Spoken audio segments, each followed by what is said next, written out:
Hey guys, welcome to paradise.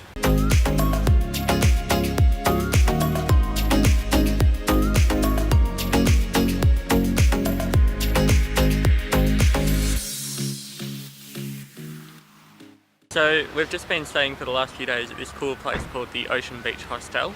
It's a place about 40 kilometres south of Quy Nhon, about 200 k's north of Nha Trang, and it's this hostel with private bungalows. This place is super cool. The guys who run it are really cool and friendly, and they've got some amazing food. But the best part is that it's right on the beach. So we come out of our bungalow, we walk to the restaurant, which is just behind me here, and as you can see, the beach is just beyond that. So it's a really cool place to chill out.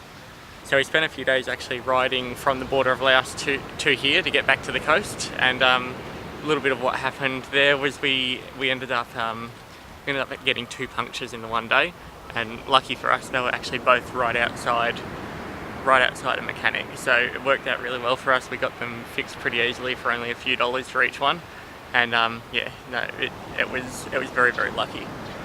So yeah, I'll show you a bit around here, and see how you like it.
So yeah guys, that's Ocean Beach Bungalows in central Vietnam. We're heading down to Nha Trang now, so we'll have some more videos coming up from there. But yeah, hope you guys like the video. Don't forget to subscribe if you haven't already, and we'll catch you guys next time. Bye!